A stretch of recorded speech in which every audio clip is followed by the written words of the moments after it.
اہل سنت والجماعت میں داخل ہے، اس کے بیانات سننے چاہیے یا نہیں؟ یہ ڈاکٹر بھی ہے، ذاکر بھی ہے، نائک بھی ہے، اہل سنت والجماعت نہیں ہے۔ سمجھ آ گئی؟ یہ ڈاکٹر بھی ہے، ذاکر بھی ہے اور نائک بھی ہے، اہل سنت والجماعت نہیں ہے۔ اس کے بیان نہیں سننے چاہیے، اس سے آدمی کا عقائد بھی خراب ہوتے ہیں اور مسائل سے بھی دور ہوتے ہیں۔ کیا عورت داعیہ بن سکتی ہے کہ نہیں؟ جس طرح آج کل فرحت ہاشمی تبلیغ کرتی ہے، عورت داعیہ بن کر ایسی تبلیغ نہ کرے کہ جس سے مرد اس کی آواز کو سنے۔ عورتوں کے اندر رہتے ہوئے بغیر کیسٹیں ریکارڈ کرانے کے پردے کے اندر خامد کی اجازت کے ساتھ اس طرح کام کر سکتی ہے کہ اس کو بغیر خامد یا بیٹے کے سفر بھی نہ کرنا پڑے، اور خواتین میں تعلیم کا سلسلہ جاری رکھے تو اس میں کوئی حرج نہیں ہے، لیکن بغیر خامد کے سفر کرے یا اس کی آواز مرد سنے، فتنے کا سبب بنے، ایسی تبلیغ عورت کے لیے قطعاً جائز نہیں ہے۔ ڈاکٹر فرحت ہاشمی پر ہماری کتاب انشاءاللہ العزیز اللہ کو منظور ہوا تو رمضان تک تیار ہو کے آ جائے گی انشاءاللہ۔ ہم نے اس میں 3 چیزوں کا اہتمام کیا ہے: فرحت ہاشمی کا تعارف، نمبر 2 اس کے نظریات اور اس کا رد، نمبر 3 فرحت ہاشمی کے بارے میں علماء اہل سنت والجماعت کی آراء۔ یہ 3 چیزیں اس کے اندر انشاءاللہ آ جائیں گی۔ اس پر ہمارا کتاب پر 2 حصے کام مکمل ہے، ایک حصہ رہ گیا ہے، کیونکہ فرحت ہاشمی کو آپ نہیں جانتے کہ فرحت ہاشمی ہمارے شہر کی۔ آپ نہ پڑھو، مجھے دے دو، آپ کیوں تکلیف کرتے ہیں؟ آپ خواہ تکلیف کرو گے کہ مجھے ہی دو۔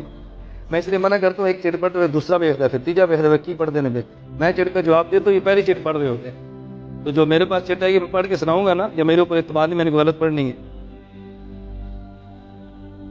منکر حیات النبی صلی اللہ علیہ وسلم کے پیچھے نماز پڑھنا جائز ہے کہ نہیں؟ میں نے آپ کی خدمت میں کئی بار عرض کیا ہے، میں مفتی نہیں ہوں، ناقل ہوں۔ مفتی نہیں بلکہ کون ہوں؟ ناقل۔ مولانا یوسف الدانوی شہید رحمۃ اللہ علیہ نے آپ کے مسائل ان کا حل جلد نمبر 10 صفحہ نمبر 519 پہ لکھا ہے، جو حضور پاک صلی اللہ علیہ وسلم کو قبر میں زندہ نہ مانے یہ گمراہ ہے، اس سے تعلقات ناجائز ہیں، اس کی تقریر سننا حرام ہے، اس کے پیچھے نماز نہیں ہوتی۔ یہ کس کا فتویٰ ہے بتاؤ؟ مولانا یوسف الدانوی شہید کا۔ اور ایک بات پر شاید آپ کو بہت تعجب ہو کہ مسئلہ حیات النبی صلی اللہ علیہ وسلم پہ پاکستان میں جو کتاب امام اہل سنت والجماعت شیخ الحدیث و تفسیر حضرت مولانا محمد سرفراز خان صفدر رحمۃ اللہ علیہ نے تسکین الصدور لکھی ہے نا، یہ مولانا نے اس لیے لکھی ہے کہ مفتی محمود صاحب رحمۃ اللہ علیہ نے جامعہ مدنیہ لاہور میں پوری جمعیت علماء اسلام کی شورا کا اجلاس بلایا اور اس فتنے کے خلاف فیصلہ کیا ہمیں کلمی کام کرنا چاہیے۔ حضرت مولانا بن نوری، مولانا عبدالحق، مولانا خیر الجلندری، خطیب شیخ سرفراز صاحب رحمۃ اللہ علیہ، ایک عالم اور تھے، 5 کا نام طے ہوا کہ یہ کتاب لکھیں۔ حضرت شیخ سرفراز کو باقی 4 نے کہا جی آپ لکھیں۔ شیخ نے کتاب لکھی، خیر مدارس میں سب علماء کو سنائی، مفتی محمود رحمۃ اللہ نے تقریر اس پہ لکھی اور پھر یہ کتاب چھپ کر باہر آئی ہے۔ اس مسئلے پہ ہمارے پاکستان میں یہ منظم اور پہلا کام کس نے کیا ہے؟ بتاؤ نا، کس نے کیا؟ یہ جمعیت کا کارنامہ ہے، تو کیوں نہیں بتاتے جمعیت کا کارنامہ؟ میں جب جمعیت کے کام بتاؤں گا میں تو سارے بتاؤں گا، میں تو نہیں آدھے چھپا لوں آدھے بیان نہ کروں۔ پاکستان میں غیر مسلم اقلیت قرار مرزائی کس نے دلوایا؟ بتاؤ نا۔ مفتی محمود صاحب آپ کو اس پہ فخر نہیں ہے تو اس پہ فخر آپ کیوں نہیں کرتے؟ بھئی مرزائیت کے خلاف جمعیت نے کیا ہے، رافضیت کام جمعیت نے اس کے خلاف کام کیا ہے، اور مماتیت کے خلاف کام بھی جمعیت علماء اسلام نے کیا ہے۔ جمعیت ہماری ماں کا درجہ رکھتی ہے، ہم بیٹے ہیں، تو جو کام جمعیت نے کیا ہمیں کرنا چاہیے کہ نہیں؟ یہ جمعیت نے کتاب لکھوائی ہے، مفتی محمود رحمۃ اللہ علیہ نے لکھوائی ہے، میرے اوپر آپ ناراض نہ ہوا کریں، بس میرا جرم اتنا ہے کہ جو کچھ اکابر نے لکھا ہے میں نے اس کو بیان کر دیا۔ اگر کبھی یہ نماز پڑھنے کی نوبت آ جائے تو اپنی نماز کو لٹائیں، اپنی نماز خراب نہ کریں۔ غیر مقلد اور شوافے کے رفع الیدین میں کیا فرق ہے؟ غیر مقلد اناڑی ہیں اور شوافے، میں کھلاڑی کے لفظ کو اچھا نہیں لگتا، مجتہد ہے۔ مجتہد کا مسئلہ اور ہوتا ہے اور غیر مجتہد کا مسئلہ اور ہوتا ہے۔ مجھ سے خطا ہو جائے تو بھی جنت ہے، اور غیر مجتہد سے ثواب ہو جائے تو بھی جنت ہے۔ یہ میرے فتویٰ نہیں ہے، رسول اللہ صلی اللہ علیہ وسلم کا ارشاد ہے۔ آپ علماء نے جب تفسیر پڑھتے ہیں نا تو مبادیات میں ایک حدیث پڑھتے ہیں، من قال فی القرآن برأیہ فقد اخطأ وإن اصاب، یاد ہے کہ نہیں؟ جو بندہ قرآن کریم کی تفسیر کا حل نہ ہو اور پھر تفسیر کرے اور ٹھیک کرے، اس نے غلط کیا کہ ٹھیک کیا؟ غلط کیا۔ امام شافعی رحمۃ اللہ مجتہد ہیں، ان کا رفع الیدین خطا ہونا تو بھی جنت والا ہے، اور غیر مقلد رفع یہ مجتہد نہیں ہے، اگر اس کا ٹھیک ہو تو بھی جہنم والا ہے۔ تو جہنمی رفع الیدین اور ہوتا ہے، جنتی رفع الیدین اور ہوتا ہے، دونوں میں فرق سمجھ گئے؟ میں مثال دوں گا تو پھر آپ کو جلدی سمجھ آئے۔ آپ کے پیٹ میں درد ہے اور آپ باہر گئے ہیں اور اس ڈسپینسر سے دوائی لی ہے کہ جو عطائی ہے، جس کے پاس سند نہیں ہے، اتھارٹی نہیں ہے، اور آپ کا پیٹ درد ٹھیک ہو گیا، اور بات سمجھ آ رہی ہے؟ پیٹ درد ٹھیک ہو گیا اور سر میں درد ہے، MBBS ڈاکٹر سے دوائی لی ہے اور درد بڑھ گیا ہے، محکمہ ہیلتھ کو پتہ چلا MBBS ڈاکٹر نے دوا دی تو اس کے سر کا درد بڑھ گیا ہے، اور عطائی ڈاکٹر نے دوائی دی تو پیٹ کا درد ٹھیک ہو گیا ہے۔ بتاؤ پرچہ کس کے خلاف ہوگا؟ عطائی کے خلاف یا MBBS کے خلاف؟ کیوں؟ MBBS نے دوائی دی تو پیٹ کا درد تو ٹھیک ہو گیا، پھر اس کے خلاف پرچہ کیوں؟ کیوں؟ اس لیے کہ یہ اناڑی تھا اور اس کے پاس سند نہیں تھی، اتھارٹی نہیں تھی، اور اس کے پاس اتھارٹی تھی نا، صرف درد بڑا ہے تب بھی وہ ڈاکٹر رہتا، تنخواہ اس کو پھر بھی ملتی ہے۔ امام شافعی کی مثال MBBS ڈاکٹر کی ہے، اور ان کی مثال عطائی کی ہے۔ ان کا ٹھیک ہو تو بھی غلط، اس کا غلط ہو تو بھی ٹھیک، اس لیے مکہ والا غرف الدین ٹھیک ہے، ان کا غلط ہے۔ بعض مخالفین آپ کو ایجنسی کے بتا کر لوگوں کو گمراہ کر رہے ہیں، برائے مہربانی وضاحت فرمائیں۔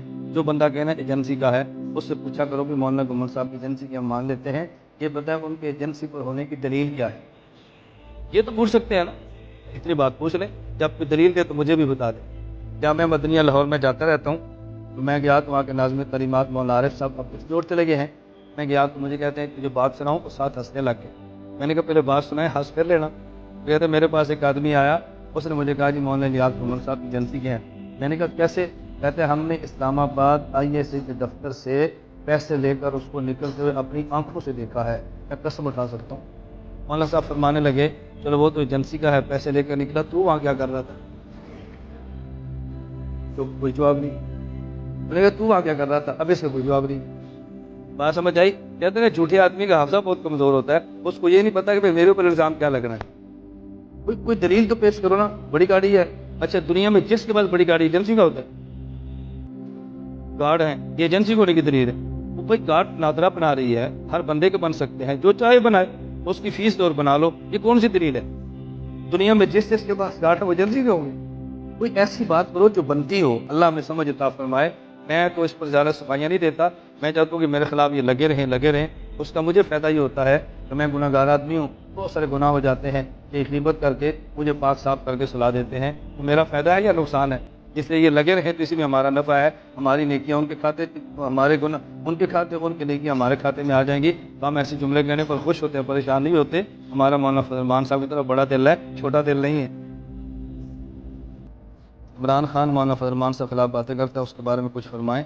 عمران خان یہودیت کا ایجنٹ ہے، اگر مولانا کے خلاف بات کرے تو آپ کو خوش ہونا چاہیے، اگر مولانا کی تعریف کرے تو آپ کو پریشان ہونا چاہیے کہ مولانا فضل الرحمان صاحب ٹھیک ہے، غلط ہے، یہ بھی تعریف کر رہے ہیں۔ اگر مولانا کی وہ تعریف نہ کرے نا تو آپ خوش ہوں کہ یہ تو اب اس کا مطلب ہے کہ مولانا ٹھیک ہے، اور اگر یہ بھی مولانا کی تعریف کرے تو پھر آپ کو شک پڑنا چاہیے۔ اس لیے عمران خان کا مولانا خلاف بک بک کرنا ہی اس بات کی دلیل ہے کہ مولانا حق پر ہے اور وہ باطل پر ہے، اس کو کیسے مولانا اچھے لگے۔ وہاں مولانا فضل الرحمان صاحب لاہور تشریف لائے، وہ اخبار پہ خبر بھی آئی تھی، مولانا کسی نے کہا یہ عمران خان آپ کے خلاف بہت بیان دیتا ہے، تو آپ فرمائیں، مولانا فرماتے ہیں سیاسی نابالغ بڑا ہوگا ٹھیک ہوتا ہے، یہ سیاسی نابالغ بچہ نے بھی سیاست میں آیا، جس کو نہیں پتہ بیان کیسے دینا، بڑا ہوگا ٹھیک ہو جائے گا۔ اللہ ہم سب کو عمل کی توفیق عطا فرمائے، اللہ مجھے اور آپ سب سے دین کا کام لے، تو آپ